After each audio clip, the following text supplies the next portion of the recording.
Banyuwangi ada Kantor Pelayanan Pajak KPP Pratama Banyuwangi misalnya. PKP itu apa? Pengusaha kena pajak. Nah, di mana kita melaporkan pajak terutama kita ke negara? Nah, kita ke sini sebelum pandemi ya sebelum pandemi. Tapi setelah pandemi kita bisa pakai aplikasinya, namanya adalah yang nyambung ke nomor 30. Saya jelaskan dulu. Ayo dek, kalau misalnya kerja terus disuruh bayar pajak, kalian gimana? Larinya kemana? Ayo dek, kalau bayarkan pajak, kalian kemana terus? Bayarnya kemana? Kemana?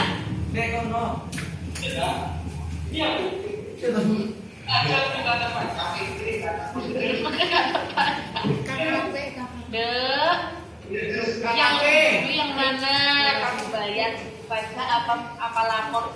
Ayo yang mana yang atau bayar?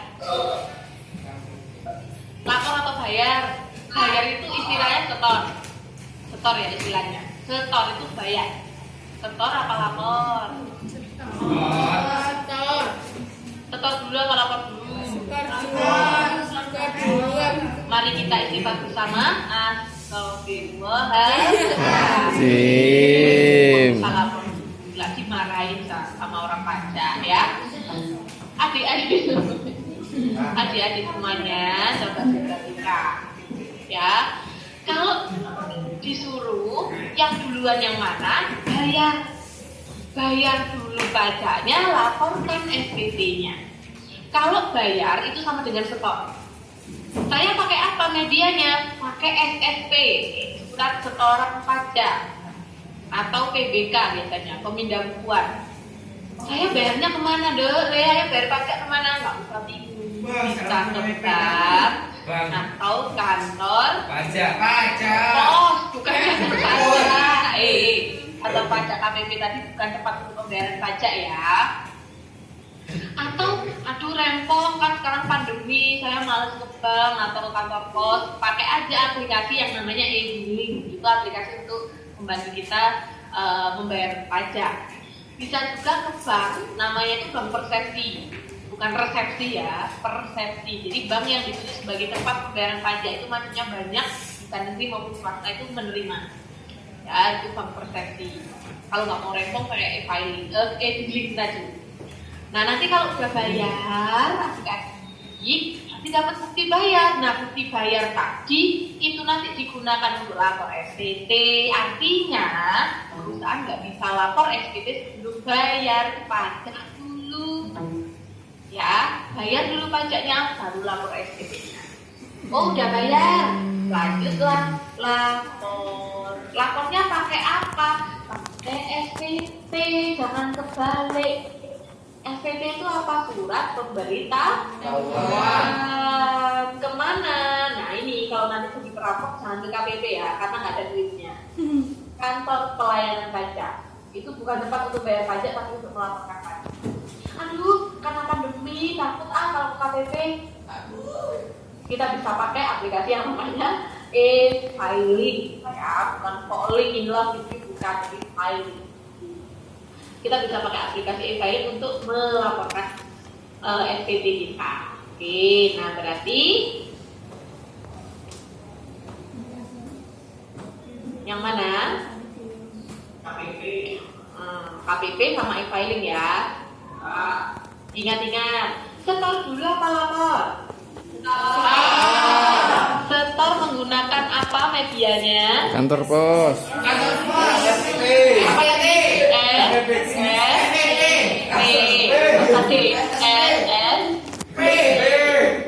Kemana setornya? Kantor pos atau ke bank. Oke, kalau nggak mau ke kantor pos atau bank pakai aplikasi apa? Oke, lalu lapor menggunakan media apa?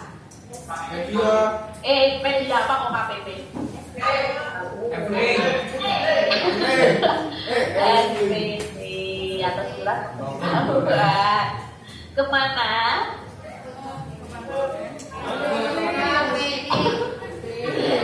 Ke KPP atau bisa melalui aplikasi bisa ya. Nah sekarang kalau yang PKP kita nomor 31. PKP itu yang mana? Nah PKP atau pengusaha kena pajak itu adalah pengusaha bisa orang pribadi atau badan yang memiliki omset lebih dari 4,8 M per tahun ya. Nah itu namanya PKP. Orang pribadi atau badan yang memiliki omset atau peredaran bruto lebih dari 4,8 miliar dalam satu tahun.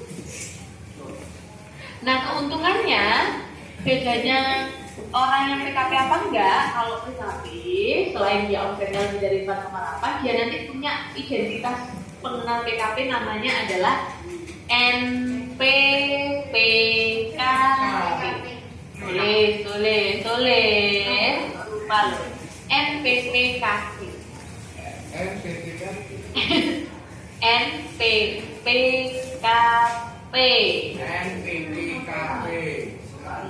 NPPKP. Nomor pengukuhan pengusaha kena pajak. Nomor pengukuhan pengusaha kena pajak. Nomor pengukuhan pengusaha kena pajak. Pengukuhan pengusaha kena pajak.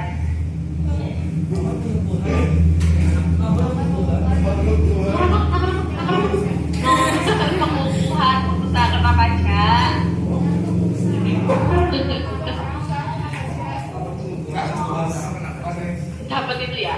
Nah guys, diperhatikan. NPPKP niku nomornya sami kali nomor NPWP. NPPKP niku nomornya sami kali nomor NPWP. Artinya orang atau badan yang punya NPWP itu belum tentu punya NPPKP. Tapi yang punya NPPKP pasti punya NPWP. Itu ya. Untuknya apa kalau kita sudah punya NPPKP? Nah nanti guys, hai, kalau mengerjakan soal atau misalnya nanti ujian, dicek dulu perusahaan kalian itu PKP apa enggak. Kalau misalnya kerja juga sama. Perusahaan kita PKP enggak ya? Kalau PKP punya NPPKP tadi berarti perusahaan kalian mengungut PM, betul ya, wajib mengungut BPM ya. Nah nanti kalau kalian jual barang atau jasa apa aja, nanti kalian wajib mengungut BPM dan membuat faktur pajak. Ingat, yang bisa mengungut BPM hanya yang sudah punya NPPKP atau yang sudah PKP saja ya. Itu kalian bisa mengungut BPM. Tanda saya mengutnya saya bikinin apa? Dalam bentuk faktur pajak.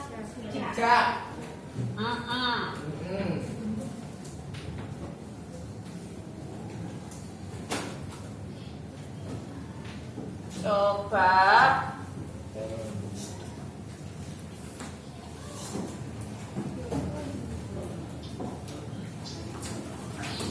Oke. Selanjutnya guys.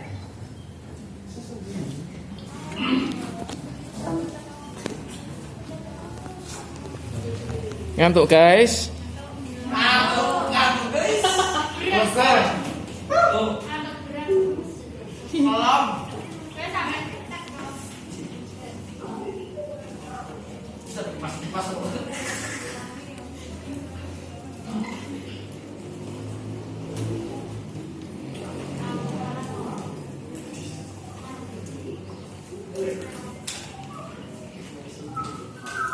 Boleh permen diminum, permen diminum. Nah kita lanjutkan. Sekarang ada dulu bapak-bapak semuanya. Di bawah ini yang tidak termasuk salah satu karakter PPN di Indonesia adalah yang mana? Yang mana? Tidak tahu. Tidak tahu.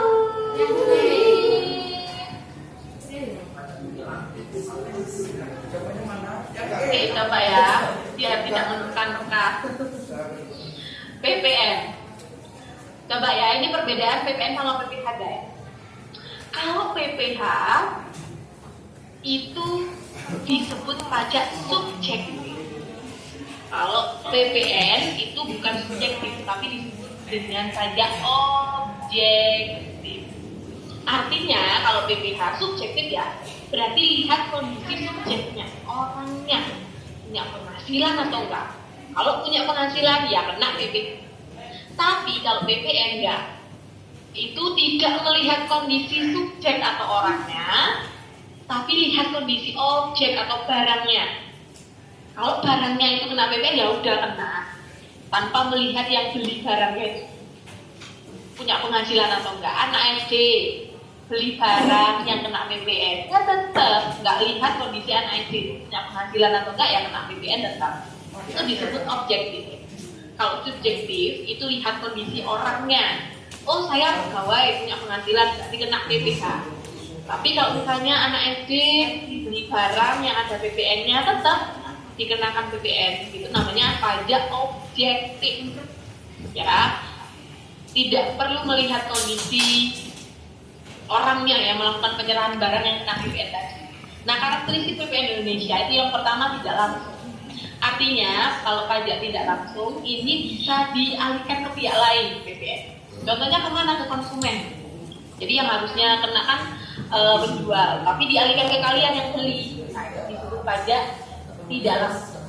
Objektif berarti sama kayak tadi, lihat kondisi barang atau jasa kena pajaknya tanpa melihat kondisi orang atau subjek. Nah, itu karakteristik yang kedua. Yang ketiga, multi stage tax. Nah, kalau multi stage tax itu PPN dikenakan mulai dari pabrikasi sampai ke tangan kalian. Pabrik ke misalnya dari pabrik ke distributor kena PPN, distributor ke pedagang besar PPN, pedagang besar ke pedagang kecil PPN, pedagang kecil ke edaran ke konsumen 10%. Nah, itu namanya PPN. Multi stage tax dikenakan bertahap mulai dari pabrikasi atau pabrik sampai ke tangan kita. Nah, yang keempat menggunakan fakta pajak. Jadi tandanya karakteristik PPN itu adalah menggunakan fakta pajak atau bukti atas hukumnya PPN. Yang kelima dikenakan atas konsumsi umum dalam negeri ya. Tidak termasuk konsumsi kebutuhan pokok kayak beras, kemudian makanan dan minuman di restoran. Nah, kalau adik-adik semuanya beli makanan, minuman di hotel atau restoran itu kena tax 10%, itu bukan PPN. Ya, karena itu dikecualikan dari pengenaan PPH. Terus nih, saya pas beli mie gitu ya, saat PPN atau tax 10%. Kalau misalnya tulisannya di situ PPN 10%, mbaknya dikasih tahu, Mbak ini bukan PPN ini, salah ini gimana sih? Harusnya apa? 10% itu bukan PPN ya guys, tapi pajak daerah. Ya, jadi kalau kita makan di restoran, di tempat makan yang ada pajaknya, itu termasuk pajak daerah, bukan PPN. Ya, oke, so jawabannya yang mana? Oke, berarti yang sini kan yang tidak termasuk, berarti yang subjektif, karena subjektifnya PPH. Tanda bukti dibentuknya PPN disebut apa tadi? Kartu Betul, fakta pajak.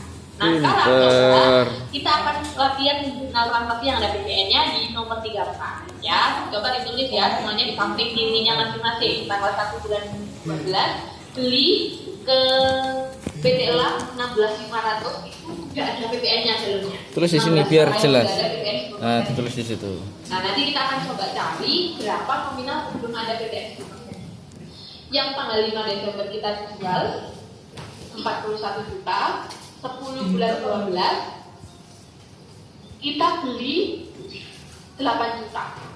Nah, sebelum kita jawab, silakan dibuka chapter 1 yang halaman depan ini. Halaman 3. Silakan guys. Buku 1 halaman 3.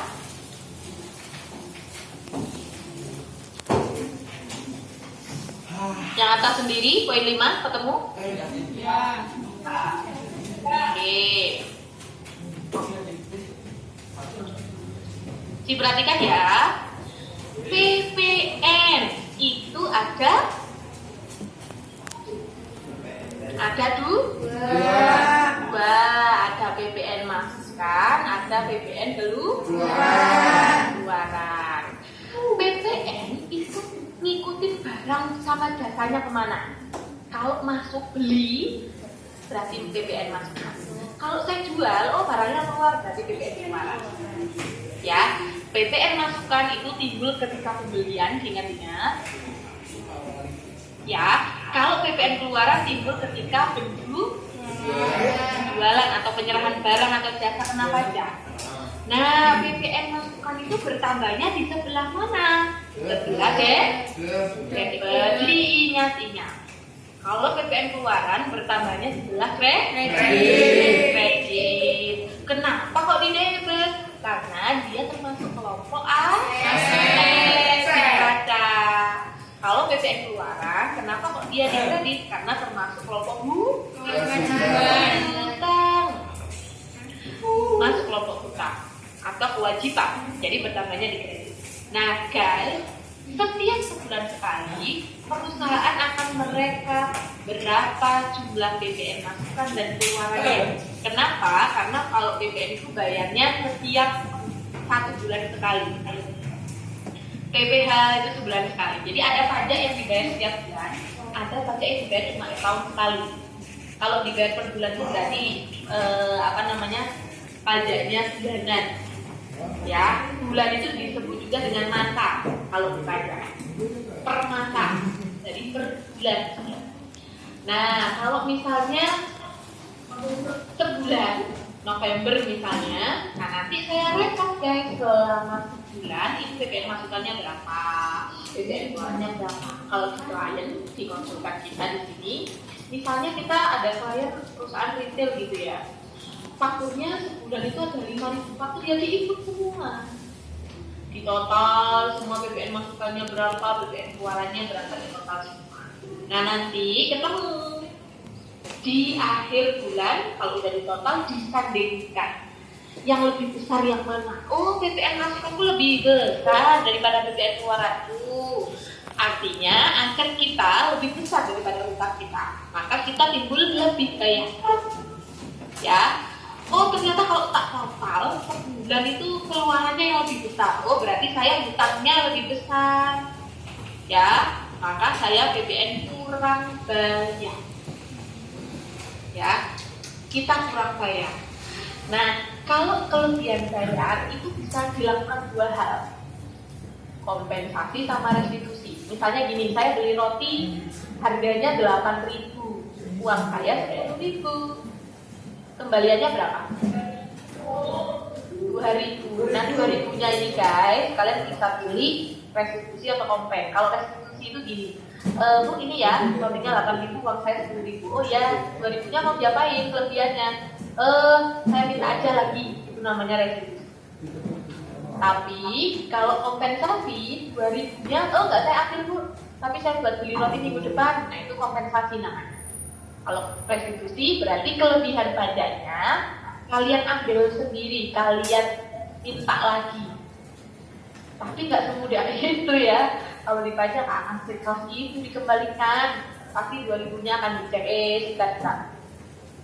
Bener tadi beli roti yang 8.000, bener nggak tadi uangnya 10.000? Nah pasti akan diperiksa. Jadi wajib pajak yang mengajukan restitusi atau kelebihan pajak lebih bayar itu pasti diperiksa dulu.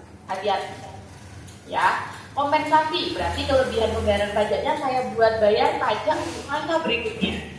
Oh, untuk beli roti minggu depan misalnya. Nah, itu kompensasi.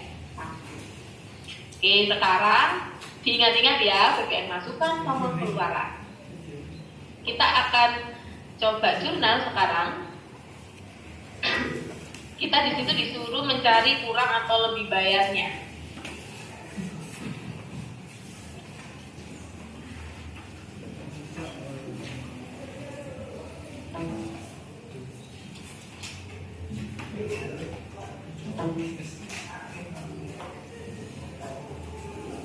Oke, silakan. Sekarang kita hitung.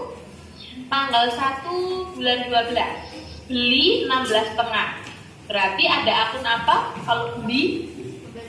Nah, kalau beli nanti yang bertambah adalah bisa persediaan, bisa pembelian.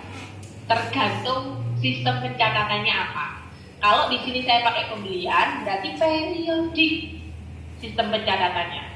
Kalau saya pakai merchandise inventory atau persediaan, berarti saya pakai perpetual. Ya. PPN-nya apa? PPN-nya kalau beli PPN masukan. di sebelah. Di sebelah mana? Debit. Debit apa kredit? Debit. Nah, kreditnya karena saya beli, maka saya bayar. Berarti ada kas di kredit. Pembeliannya itu saya 16,5 itu sudah termasuk PPN. Berarti sebelum kena PPN gimana caranya? 100 per 110 kali 16. Nah, ini adalah nominal sebelum ditambah PPN 10%. PPN masukannya 10%-nya. Oh, 1 kali 500. Jadi kasnya adalah 16. Nah, silakan tulis di samping kirinya. Yang di kertas kosong itu ya. Tanggal 5 bulan 12 itu saya jual 41 juta. Jual berarti nerima uang apa mengeluarkan uang? Menerima.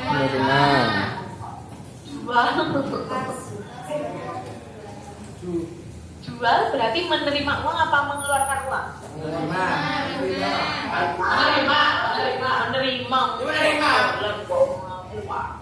Ya, menerima. PPN-nya apa Mas tadi kalau jual? Keluaran.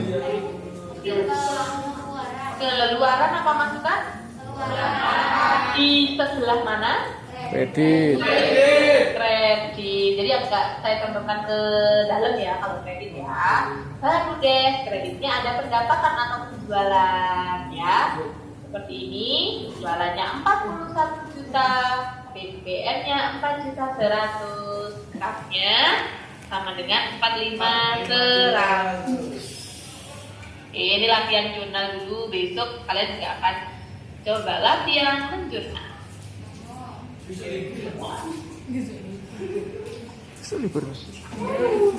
Oh, beli perkara.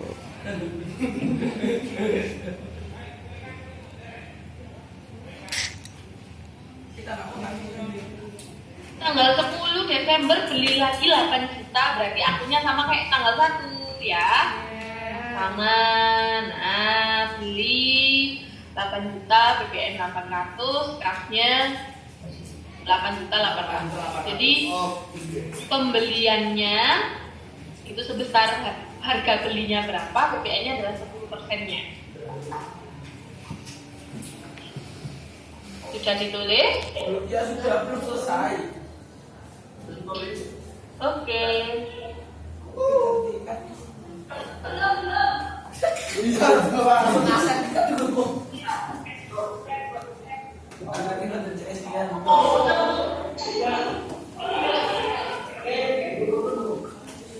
Sudah ya? Belum. Yang tanggal 1 Desember sudah? Sudah. Oke.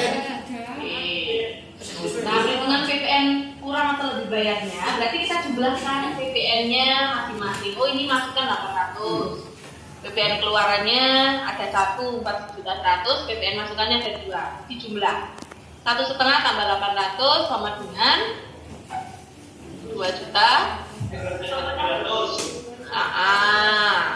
2.300.000. Jadi dijumlah kayak gini aja, ini simpelnya. PPN keluarannya cuma 1 ternyata. Oh, berarti ya cuma 4.100.000. Berarti yang lebih besar PPN keluarannya kita kurang bayar atau lebih bayar, oke? Lebih bayar. Kurang bayar atau lebih bayar? Lebih bayar. Kurang bayar karena yang lebih besar adalah PPN keluarannya. Ya, kurang bayar sebesar selisihnya yaitu 1.800.000.